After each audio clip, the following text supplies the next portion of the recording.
주님 한 분만으로 내 영혼 만족하네. 다른 종류의 즐거움 날 채울 수 없네. 주님 한 분만으로 내 영혼 기뻐하네. 세상이 주는 어떤 유혹도 날 흔들 수 없네. 이것이 나의 힘, 이것이 나의 노래, 이것이 내 소망의 이유. 주 나의 모든 것. 한 번만 더 불러볼게요. 주님 한 분만으로, 주님 한 분만으로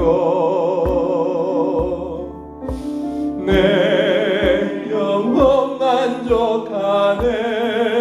아멘. 다른 종류의 즐거움 날 채울 수 없네. 주님 한 분만으로 내 영혼 기뻐하네. 세상이 주는 어떤 유혹도 날 흔들 수 없네. 이것이 나의 힘, 이것이 나의 노래, 이것이 내 소망의 이유. 주 나의 모든 것. 이것이 나의 힘, 이것이 나의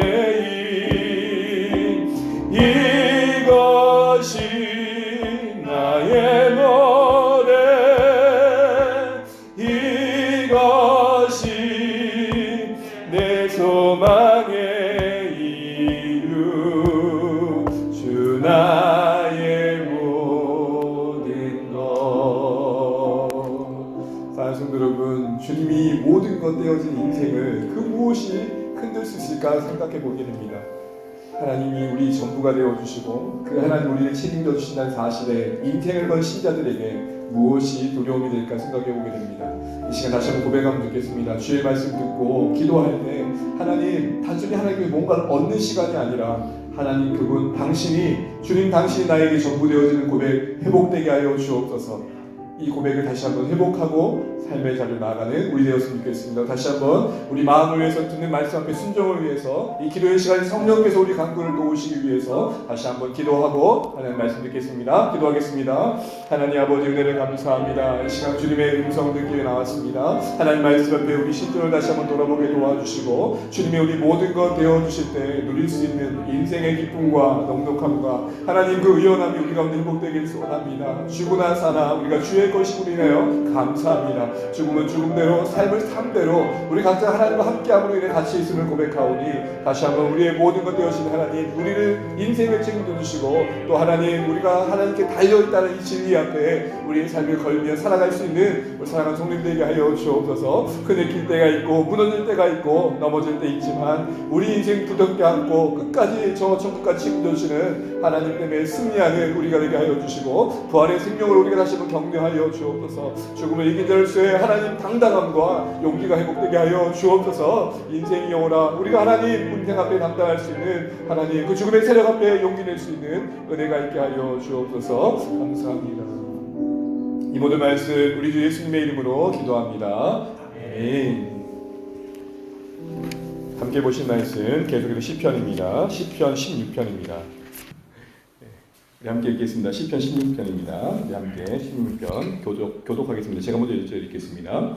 하나님이여 나를 지켜주소서. 내가 주께 피하나이다.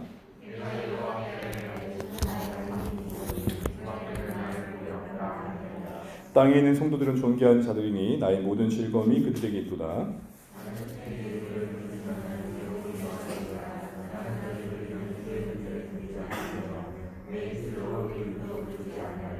여호와는 나의 산업과 나의 잔의 소득이시니 나의 분깃을 지키시나이다.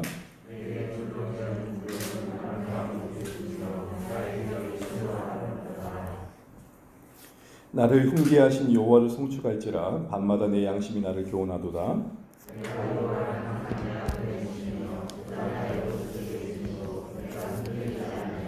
이러므로 나의 마음이 기쁘고 나의 영도 즐거워하며 내 육체도 안전히 살리니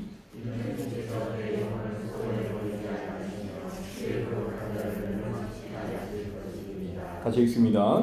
주께서 생명의 길을 내게 보이시리니 주의 앞에는 충만한 기쁨이 있고 주의 오른쪽에는 영원한 즐거움이 있나이다. 아멘. 고단한 시간이실 텐데 그래도 하나님 앞에 나온 시간을 지켜주면 감사합니다. 우리 그런 의미 서로 다시 한번 격려 묻겠습니다. 함께하면 너무 감사합니다. 하늘 복 많이 받으십시오. 힘내십시오.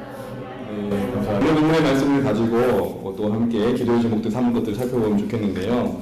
우리가 지금 시편의 말씀을 살고 있는데 참 비슷한 것 같지만 각각의 다른 강조점을 가지고 우리에게 도전해보는 것을 보게 됩니다. 시편 16편 같은 경우에는 시편의 그 분위기 속에 그 중심에 있는 다윗의 고백의 내용을 한번 해보려고 하는데요. 일단 16편은 죽을 것 같이 힘든 절체절명의 상황에 몰려있는 다윗을 보게 됩니다.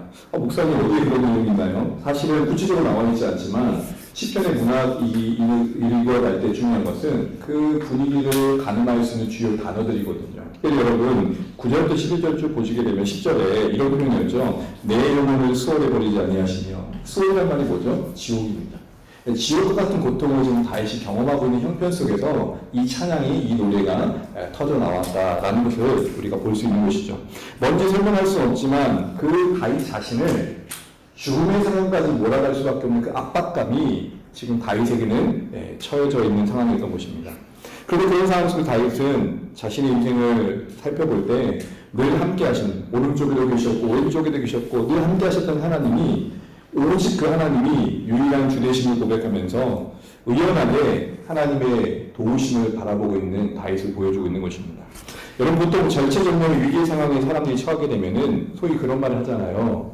지푸라기로 잡는 심정이라도 뭐라도 하려고 그러거든요. 다윗의 입장에서는 당장에 하나님이 도움되어주지 않는 상황 같았다면 다른 이방 신이라도 붙잡으려고 했을 것이고 때로는 무언가 방법이 없는 것들은 뭐든지 해보려고 했을 것입니다. 그런데요, 시편을 보게 되면은 이리저리 분주한 다윗의 모습을 살펴볼 수 없고 오직하니 그 자리에 서서 인생 가운데 찾아오는 바람을 맞듯 그 고난의 바람에 어연하게 서 있는 모습을 우리가 보게 됩니다. 묵묵히 의연하게 하나님께 구합니다. 그래서 담백하게 이렇게 기도하죠. 16장 1절에 하나님 저를 지켜주십시오. 제가 주님께 지금 필요합니다. 다윗은 마치 이렇게 보면 나침반 같다 생각이 들어요. 나침반 아시죠? 나침반을 아무리 던져도 잠시는 그 바늘이 이리저리 흔들린 것 같다가도 결국은 어디로 향합니까? 북과 남을 정확하게 향하죠. 마치 다윗이 바람이 세서 잠시는 요동하시 흔들린 것 같았고 겼는지 했지만 결국엔 하나님께 그 시선을 고정하고 있는 모습이 그렇다는 것입니다. 특별히 시편의 표제인 다윗의 믹담이라는 표제 안에서도 그런 분위기를 가늠할 수 있는데요. 일단 믹담이라는 말은 어떤 뜻을 객관적으로 갖고 있냐면 한분의 시, 근원의 시, 죄를 속하다라는 뜻으로 추정되어집니다. 근원이라는 것은 말을 삼가한다는 거죠. 죄를 속하는 심령으로 뭔가 묵묵히 상황을 지켜보고 있다는 거예요. 그래서 여러분 이 믹담을 이렇게 해석합니다. 다윗이 입술을 다문 채 허밍하듯 부르는 노래였다는 거예요. 혹시 그런 경험 있으세요? 언덕에 해질 무렵에 인생의 큰 무게를 안고 더 큰 대양이 지고 있는 걸 보는 거예요. 그러면서 이러는 거예요.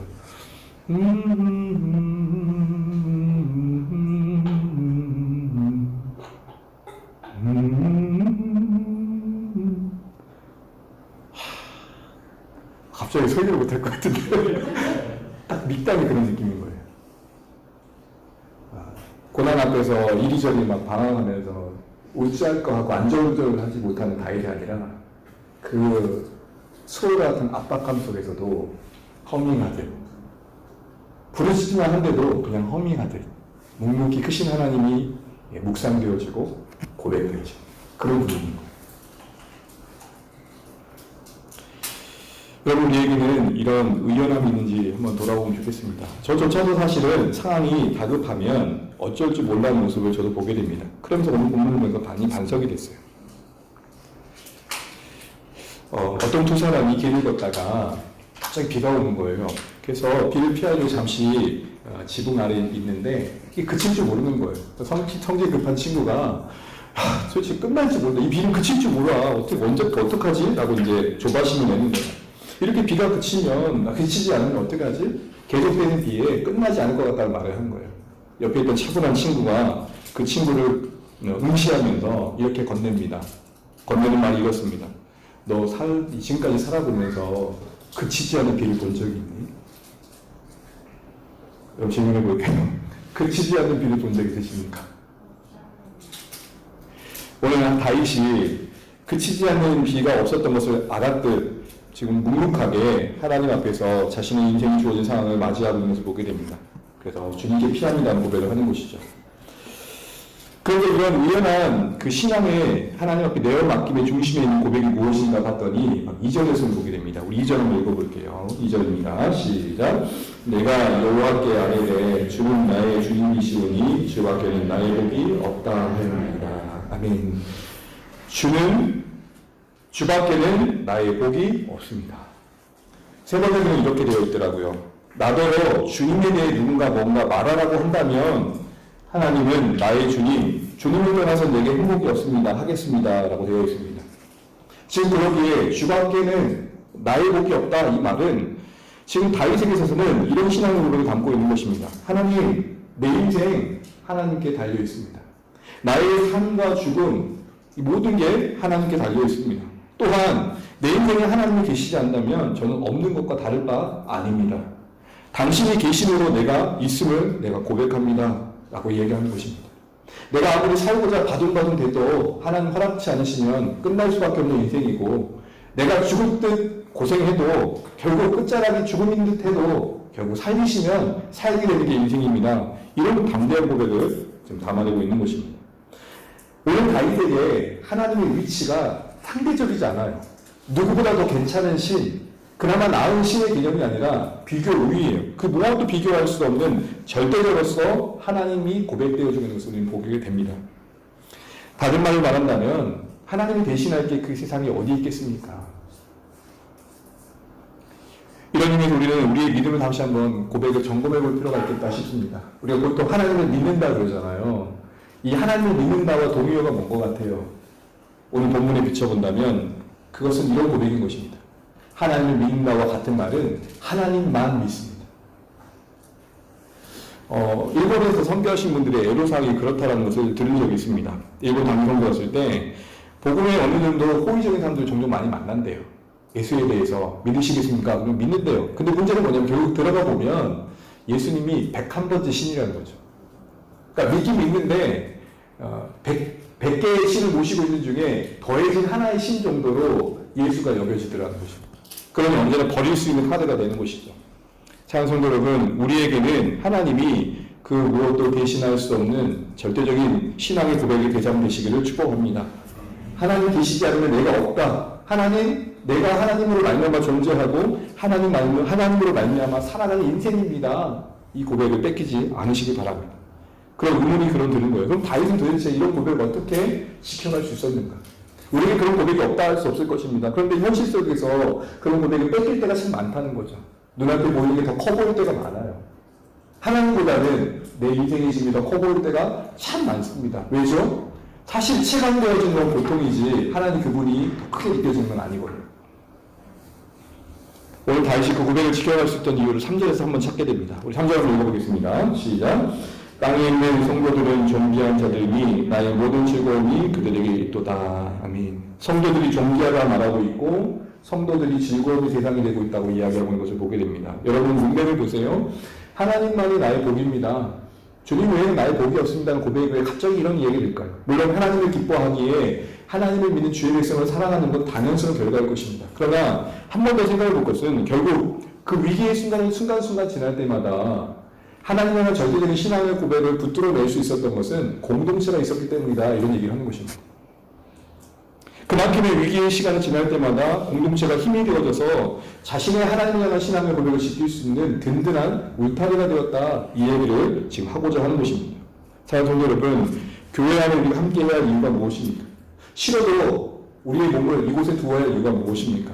하나님이 지금도 그리스도의 몸된 교회인 그 교회를 통해 우리를 붙들어내시며 우리를 보호하시며 우리의 믿음 없음을 격려하시고 때로는 우리의 불평을 때로는 누군가의 감사로 때로는 초라하게 만드셔서 하나님 그건 아닌 것 같네요 라고 인정케 하시는, 우리를 빚으시고 다듬으시는 그 일들을 교회 공동체는 해가시기 때문입니다. 오늘 다윗이 주의 백성들의 모임이 기쁨이 되었던 것은 그 안에서 그가 누렸던 유익이 있었기 때문일 것입니다. 한번 질문해 보면 좋겠습니다. 사랑하는 성도 여러분, 이제 주안의 교회가 파송받은 지 어느덧 느낌은 1년 지난 것 같은데 세 번째 수요일을 와, 저번 1년인데 이건가요? 그만큼 우리는 연속선상에서 있는 새로운 출발을 한다는 느낌이 그래서 더 그런 걸 수 있을 거예요. 아주 새로운 건 아니니까요. 근데 여러분 한번 생각해 보시면 좋겠습니다. 주안의 교회 성도님들 서로 서로에게 이런 다윗이 느꼈던 즐거움이 있으십니까? 그래도 내가 교회 안에 오니까 주안의 교회 한 멤버가 되어서 내 신앙의 길을 조금 더 든든히 서는 것 같다. 이전에는 마치 풍전도와 같이 흔들린 초와 같았는데 뭔가 보호받는 느낌이 든다. 이런 게 있으십니까? 저는 주안의 교회가 어느 이유가 있는지 간에 바다는 춥지만 바다는 제가 지금 축구 추워요 지금. 바다는 추운데 잠시만요. 이게 걸쳐 있으니까 더 춥네요. 네. 바다는 추운데 네. 뭔가 설명할 수 없는 온기를 느낄 수 있는 그런 공동체 되기를 축복합니다. 서로서로의 거리가 가까워져가는 것만이 그것을 만드는 비결이 아닌 것입니다. 우리가 각자가 주님께 가까이 갈 때 나올 수 있는 결과일 것입니다. 우리가 첫 사경회 때 그리스도 안에서의 교제의 의미가 뭐라고 했습니까? 니칸 내칸 가까워지는 게 교제가 아니고 제3의 장소에서 만나는 거라고 했죠. 제3의 장소는 뭡니까? 예수 안에서 만나는. 나도 예수 안에서 그대를 만나고 그대도 예수 안에서 나를 보는 관계가 되어질 때 온기가 만들어지는 것입니다. 우리의 경험과 우리의 의식으로 만들 수 있는 관계의 친화력이라는 것이 한계가 있는 것이죠. 사랑하는 우리의 공동체가 이렇게 다윗이 느꼈던 것처럼 그 흔들리는 믿음을 붙들어줄 수 있는 그런 공동체 만들어가는 일들에 함께 해주시기를 축복합니다. 그렇다면 또 이제 이 다윗의 이 빼앗길 수 없었던 그 고백을 지킬 수 있었던 비결이 뭔가라고 봤더니 오늘 4절에 또 하나의 이유를 보게 됩니다. 4절 한번 읽어보겠습니다. 시작. 다른 신에게 물건을 드리는 자는 괴로움이 더할 것이라. 나는 그들이 드리는 피의 전제를 드리지 아니하며 내 입술로 그 이름도 부르지 아니하리라. 아멘. 오늘 보게 되면 이방 신에게 예물을 드리는 것에 대한 괴로움을 다윗이 지금 이야기하고 있습니다. 그런데 한번 표현을 가만히 보시게 되면 나는 그들이 드리는 피의 전제를 드리지 뭐라고 그러죠? 뭐라고 그러죠? 드리지? 아니. 그 이름 부르지? 이 말의 의미는 뭡니까? 그럴 마음이 있었다는 겁니까? 없었다는 겁니까? 애초에 이런 마음이 없었으면 이런 고백도 하지 않았을 것입니다. 뭔가 자신의 마음에도 눈안에 떡하니 보이는 그 형상 앞에 정하는 날들이 더 그럴듯해 보이고 뭔가 더 능력이 있어 보였더라는 거예요. 잠시지만 하나님 아닌 다른 신의 예배하는 모습들 속에 답을 한번 찾아볼까 하는 생각이 들었다는 거예요. 여러분 혹시 점집을 지나다가 한번 들어가 볼까 생각했던 사람 있으시면 푸시엔저 저기 한번 들어가 보고 열하다고 한번 들어보고 싶다는 말 있으시죠? 네. 물론 우리 신상일 목사님의 신앙의 스토리에는 그게 하나의 쓰시는 도구였지만 아시죠? 신상일 목사님은 점집에서 교회 가서 배우신 분이라는 거. 용한 점집 그런 분이 간혹 있지만 많지는 않아요. 어쨌든 다윗의 마음 속에는 그런 흔들림이 분명히 있었어요. 근데 뭘 본 거죠? 그 끝에 괴로움을 본 거예요. 여러분, 제일 끝을 볼 때 오늘의 욕망을 절제할 수 있는 것입니다.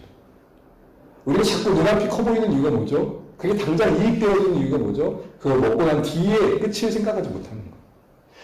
누가 그러더라고요. 한 번만 좀 차분하게 그 다음 것을 생각했다면 범죄율은 조금 더 줄 것입니다. 순간순간의 감정과 흥분된 마음을 따라 인성을 내려놓고 손발이 움직이니까 결국에는 돌이킬 수 없는 선택들을 하게 되더라는 것이죠. 오늘 다윗은 이렇게 말해요. 지각이 있어서 이방신에게 마음을 두고 절하는 것이 당장은 그럴듯해 보이는 쉬운 해결책처럼 여겨졌을지 모르지만 결국에 뭐다? 괴로움이다. 우리에게 믿음의 안목이 열리셔서 하나님과는 다른 방법을 선택한 그 끝이 괴로움이 보이시기를 주의 이름으로 축복합니다. 당장 그럴듯한 것들에 마음 잃지 않는 비결이 무엇입니까? 그것을 자각하는 비결이 무엇입니까? 바로 그 끝이 괴로움을 보는 것입니다. 그럼 다윗은 이것을 어떻게 그 끝을 보는 자각을 지켜갈 수 있을까요? 7절 8절 한번 읽어보겠습니다. 7절 8절입니다. 시작. 나를 훈계하신 여호와를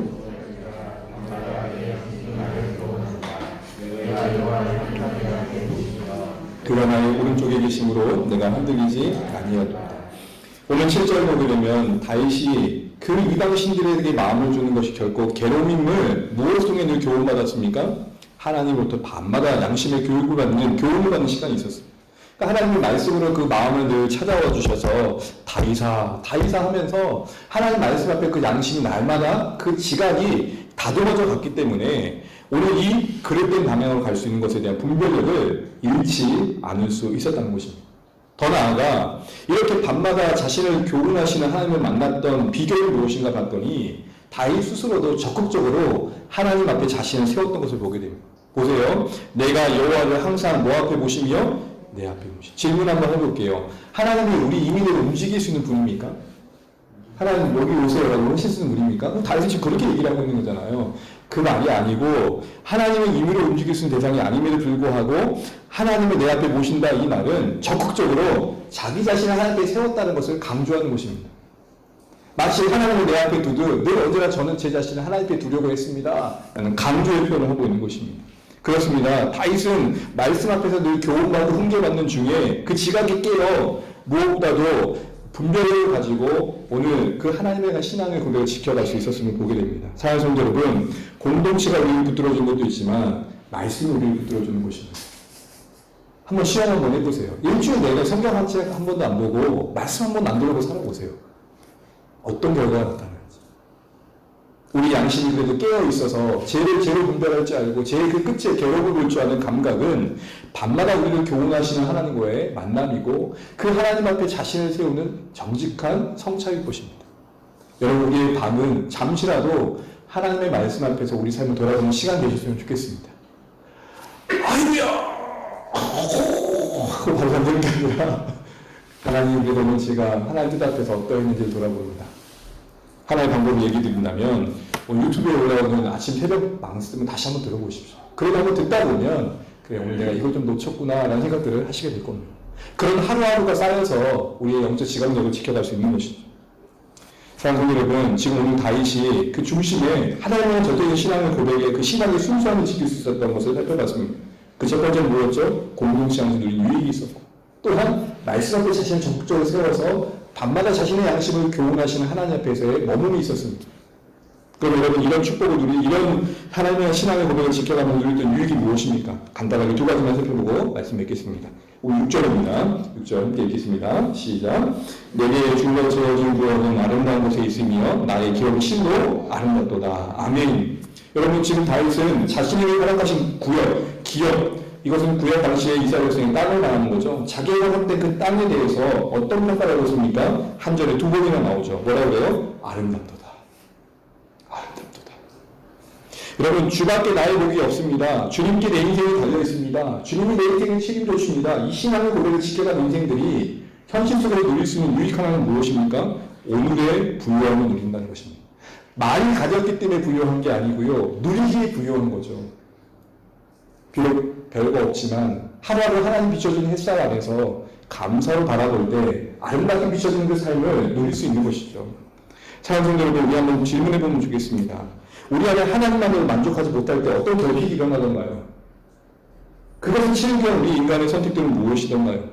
끝없이 누군가 비교하면서 나의 현실 조건, 누군가 나를 바라볼 때 내 외의 모습이 좀 더 나아지는 방향으로 우리를 직면해 보려는 욕구를 포기하지 못하더라는 것입니다. 그래서 점점 주님만이 나의 복입니다가 식어지면 식어질수록 우리 누가 더 보여요? 다른 사람 나를 어떻게 보이냐가 더 보이게 되고 거기에 맞춰서 나를 바꿔가보려고 하다 보니까 하나님 앞에서 믿음 없는 모습으로 살아갈 때가 참 많더라는 것입니다. 그러나 주님만이 나의 복입니다. 주님께 내 인생이 달려있습니다라는 고백이 살아있는 신자들은 어느 곳이든 함께 하신 하나님 안에 누리는 만족이 있기 때문에 허락하신 그 모든 곳이 아름답게 비춰지는 것입니다.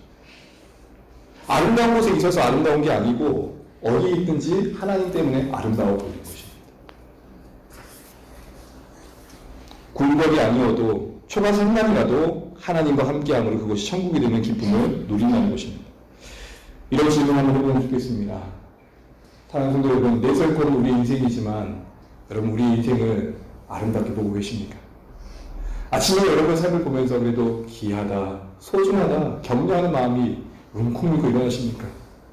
아니면 여러분 그런 마음 아닌 다른 마음들로 우리의 오늘 삶을 깨어가고 있는 건 아닌지 돌아보시면 좋겠습니다. 바라기는 우리의 삶이 아름다워 보이시기를 주님으로 축복합니다.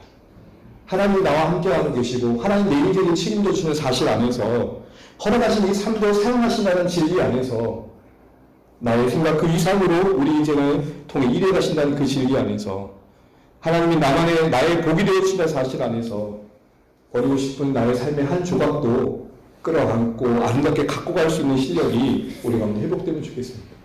우리 삶이, 우리의 일터가 내게 하루하루 살아가는 삶의 자리가 좀 아름답게 보여주시는 은혜가 있기를 주님을 축복합니다. 욕망의 안목은요, 욕망의 시선은 죄에 더 매력을 가게 합니다. 죄를 더 짓게 만든다고요. 그러나 은혜의 이런 안목들은 초라한 곳에 빛을 더하고 무엇보다도 눈물도 빛나게 아름답게 보게 합니다. 눈물 그 자체는 괴로움이지만 눈물도 아름답게 만드는 것입니다. 두 번째로 오늘 이 시인이 주님께 내 모든 게 달려있습니다는 고백 속에 누릴 수 있었던 소망의 기쁨이 있는 것을 보게 됩니다. 그게 무엇입니까? 바로 죽음까지도 이긴 그 여유와 당당함이 있었음을 보게 됩니다. 우리 9절 10절 읽고 마치겠습니다. 9절 10절입니다. 시작. 이러므로 나의 마음이 기쁘고 나의 영도 즐거워하며 내 육체도 안정히 살리니 이런 주께서 내 영혼을 수월히 버리지 아니하시며 주의 거룩한 자를 멸망시키지 않으실 것입니다. 아멘.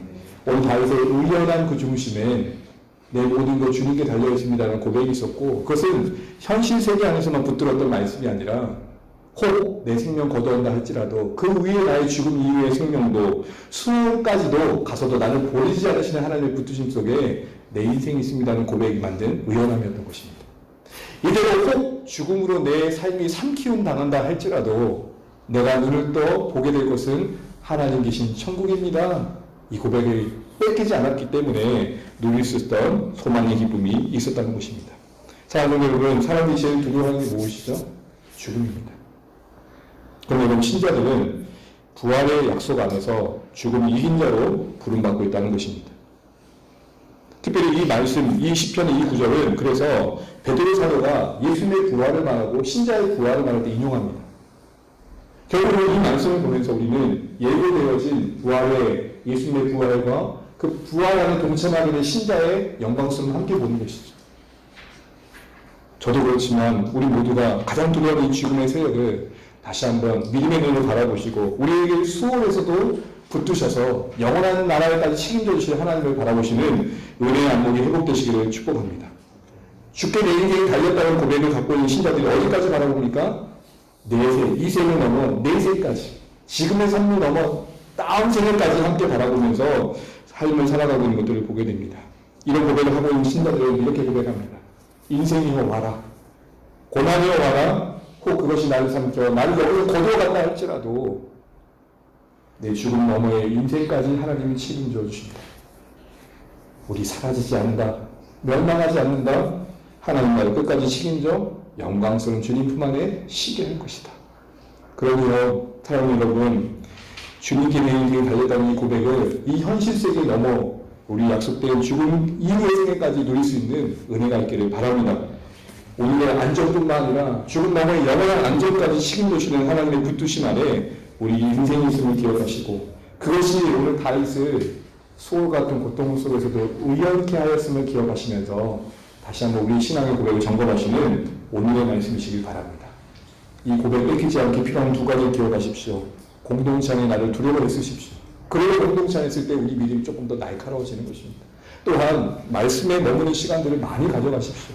그래도 말씀 앞에 머물 때 하늘이 보이는 것이고 하나님이 보이시는 것이고 우리와 동행하시는 하나님이 보여지는 것입니다. 이와 같은 은혜 안에서 죽음과 죽음 너머 이후와 또 이생과 내생에서의 약속을 받고 있는 하나님의 보호하심을 신뢰하시면서 오늘도 어떤 인생의 자락에 서드신 간에 묵묵하게 의연하게 허밍하시는 하루 하시길 바랍니다. 허밍이 오는 은혜가 되네요.